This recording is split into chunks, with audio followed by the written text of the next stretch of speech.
pique mais c'est bon. Anne Romanoff. Jérémy Lorca, vous avez fait un pique-nique? Oui, exactement. T'as que ça à faire, toi? Oh, mais c'était le premier. Il a pas de vie, c'est pour ça. Bah oui, mais tout moi, seul. Bah exactement. Et justement, c'est vrai que c'était le premier de la saison. Et quand t'es célibataire, ça sonne comme une promesse. Pique-nique. Tu piques et tu. Et tu as rien Eh ben non, bizarrement, la deuxième partie n'arrive jamais. Hein. Alors je m'étais quand même mis sur mon 31 au cas où on sympathise avec la table d'à côté, enfin avec la nappe d'à côté, en mode excusez-moi, il nous reste du taboulé, ça vous tente? Sur un malentendu, on sait jamais.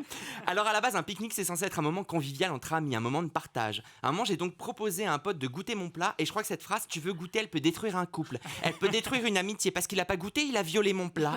C'était une tarte, il m'a rendu que les bords. Je dis bah ça va, tu t'es fait plaisir? Et là il me répond bah en même temps si je peux t'empêcher de grossir. Sympa. Déjà que j'étais énervé parce que oui, je vous l'ai pas dit mais j'étais très énervé. En fait, mes amis avaient créé une conversation groupée sur Facebook pour savoir qui ramène quoi. Ils avaient voulu me faire un clin d'œil, ils avaient appelé la conversation ça pique-nique mais c'est bon. Moi, je demande ce qu'il faut que j'apporte et là on me répond le salé. Ok, pas de problème. Sauf que quand tu ramènes le salé dans un pique-nique, tu ramènes tout le pique-nique en fait. C'est quoi cette arnaque? Je prends quand même sur moi, je me dis bon, ça va pas être compliqué. Le truc est que dans notre bande de potes, on a tous des origines, des religions différentes. C'est génial, hein. Mais pour la bouffe, quel bordel!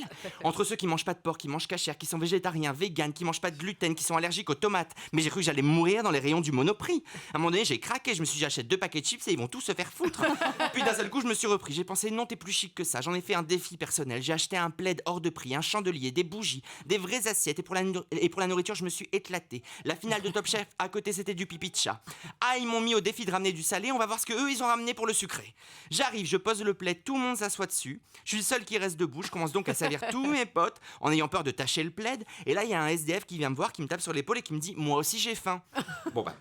Évidemment, je lui prépare un tupperware avec un assortiment et en lui donnant, je réalise que je suis en train de lui offrir le tupperware en fait que j'avais acheté l'après-midi, qui faisait partie d'une série de 3 tupperwares que je trouvais très jolis. Mais bon, c'est pas grave, il est dans le besoin, je l'aide, c'est normal. Là, il me dit j'ai soif. C'est à ce moment précis où je réalise que je m'étais endetté sur 3 mois pour faire un pique-nique et que Mélanie, qui était responsable des boissons, elle est venue avec quoi? Une bouteille d'Oasis et sans gobelet en plus.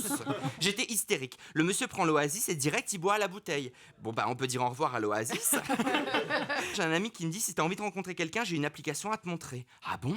Et là, il télécharge sur mon téléphone une appli qui géolocalise les célibataires autour de toi et qui t'indique la distance qui te sépare de l'autre célibataire.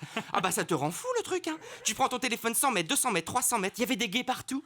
Un concert de Mylène Farmer. D'un seul coup, je vois 35 mètres. Et quand tu vois 35 mètres, tu deviens ouf, tu pètes un câble. Tu suspectes tout le monde. La chasse aux Pokémon à côté, c'est rien du tout. On était sur les quais, j'avançais les yeux rivés sur mon téléphone, j'ai failli tomber dans la Seine. J'ai envoyé à tous les connectés autour de moi. Excuse-moi, il me reste du taboulé, ça te tente? Bah visiblement, ça n'a tenté personne. C'est à ce moment précis où j'ai réalisé qu'en fait, bah, j'aimais pas les pique-niques. Europe 1, ça pique mais c'est bon.